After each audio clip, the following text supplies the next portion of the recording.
Hi, here at Ediction today we have Claudette Brown, who works with parents, including young parents. Thank you for coming. Oh, hi. I work with parents across the board, really, all age groups, and I'm a parent myself. In fact, I come from a family where 3 of my sisters were teenage mothers. So I've grown up with young parents around me. And it's quite a difference, you see, between the very young parents and the ones who have children a bit, later on in life. So, yeah. Well, I'm not a parent, but there are a lot of people, young people out there that are parents. What sort of advice do you give them? I think for the really young parents, I think want us to recognise that it can be a struggle being a very young parent, especially if you haven't got support. So one of the things I would say that, if you're a young parent, try not to isolate yourself, but, to accept the support that can be there for you. There's lots of support. If you haven't got the support that you want from your family as much as you perhaps would like, but there's different organisations you can turn to. Especially like with the children's centres these days, there's lots of things to support young parents. It's really, really important that they don't isolate themselves and that they look after themselves, because that helps them to look after, be better parents, really. So how widely available are the services and organisations? Well, there's various organisations, but I think one of the main things sometimes with young people, they don't really want to go out there and ask for help. They don't really want to go to a service. They would prefer, the majority do have the support of their own parents or other extended members of the family, but there are those few who just don't have that support, or if they do, it's not consistent. So I think it's about letting parents know that even though some of these services might seem a bit daunting to approach, that a lot of the people who work in these services, they have a good understanding of what it's like to be a young parent, and they really want these young parents to become involved. So not only are the services there to help your child to develop, it's helping you as a parent to develop, and there's lots of advice. And then the good thing about it, if you're isolated, you can meet other young parents. So it's about breaking down that barrier and having that confidence, because sometimes people, younger parents, they think, oh no, I don't want to go and use that service. Nobody in my family did. Do you think it's more? Do you think it's that, but also they're like, I don't want to seem dumb or like I'm a bad parent because I have to use these services? Well, yes, I think you've got a good point there, because I think one of the things that society does really well is to tell people what kind of parent they are, and then you've got these images of what a good parent is and what a bad parent is, and it's even worse if you're a parent and you're parenting by yourself. So it's obviously which category you fall into. The good parent is always the one with the 2 parents. So for some of these young people, if they're parenting on their own, it's very easy for them to take on board what society actually says about them. So I just think for a parent, my advice would be to those young people is to, really, really think about being the best parent that they could be. And I know it's difficult, because sometimes, they got for friends, especially when they're very young, they still want to go out, because some of them are children themselves, really. They want to go out, or they want to go and buy clothes and things like that, what they see their friends buying, but they've got an obligation. And unfortunately, if you make a choice, then you've got to face the consequences.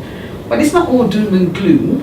I remember my sisters when one of my sisters, she had her baby when she was 16, and I remember her being at home, and even though she had my mom and she had all of us to help her and that, she still went through that phase where she was rebellious because she was a parent and didn't quite want to be a parent. But I think in time, she came to terms with it, and she was quite thankful for the support that she got from her family, even though at times she thought, don't tell me what to do, sort of thing. you know. But I think it's about maturity, you know. Parents, you mature, you learn things. There's no manual, there's no book that tells you this is how it should be done. And I think that's why parents across the board struggle. Whether you have your baby at 16 or 28 or in your 30s, there's times when you do struggle, and you know, it's okay to go to say I'm struggling, and it's okay to go and ask for help. So even though there's no like manual on how to be a good parent, what is the advice that you'd give to be an effective parent? Well, one I always say, you know, for parents, you know, is to look after yourself. To look after yourself, you know, as a parent, it really does help you with your parenting, help you to be more effective. I mean, you can imagine, I always say like a jug of water. If you're always pouring out, you're always giving, you've got so much things to do as a parent, the role and responsibility is endless, and you're always pouring out and doing all these things, and then you're not filling yourself up, you know, with all the stuff that you need so you can do your job as a parent, then you're just running dry.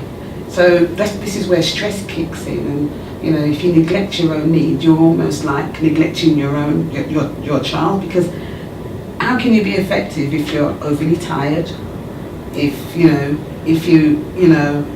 haven't eaten properly, if you haven't sort of said to yourself, you know what, I'm going to have 5 minutes to take a break.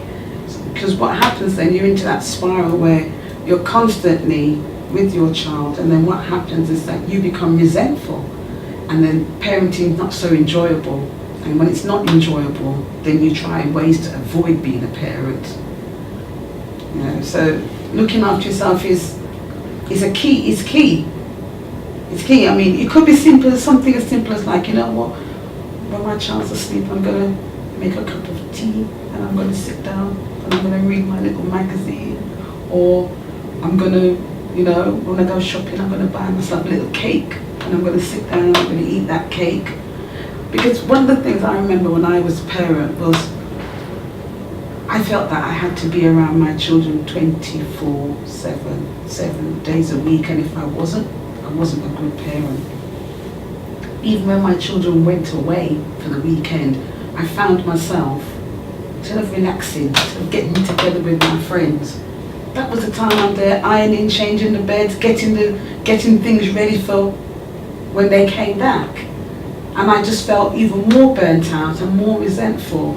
So I learnt the hard way. And it was from those experiences I said, you know what, I had to turn it around. So when my children went away, I started saying, you know what, I did this amount of stuff for the kids, and then I spent the rest of the time looking after myself. I'm telling you, I felt so refreshed, and when my kids came back, it was like a different kind of relationship. I felt like I put something into myself so I could give to my kids. I was less ratty with them, I was more patient with them, you know, and that's one of the biggest things I would say, you know.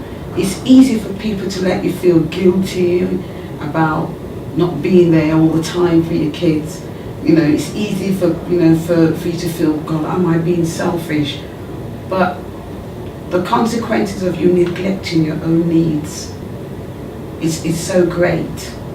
The impact it has on your children when you neglect your own needs it's something that young parents, all parents, should take quite seriously. It's hard, but it's doable. It's doable. I tell a lot of the parents at the school, like last week I was talking to some parents last week, and they were doing a workshop, and these were older parents, and they were telling me how difficult it was that they found to even sit down and have a cup of tea, and how guilty they felt. And I remember being there, and I remember my sister when she was 16 being there, so I know this is something that affects parents across the board, but I think it's about us saying, regardless of what the images are about parenting out there, what do I feel comfortable with as a parent?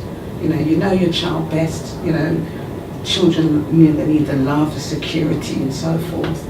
And that needs to be there, and that needs to be constant. So it's not about neglecting your parent, what you need to be doing to raise, your children properly. It's about getting the balance like, so that you can be the best you can be for your children. You cannot, nowhere can be the best, no way can be the best if you're burnt out and if you're constantly over your child, doing things for your child, because then what's the message that you're sending to your child? Mommy doesn't take care of herself. That was really insightful. As not being a parent, I kind of see the other side to it. So this was Ediction with Claudette Brown.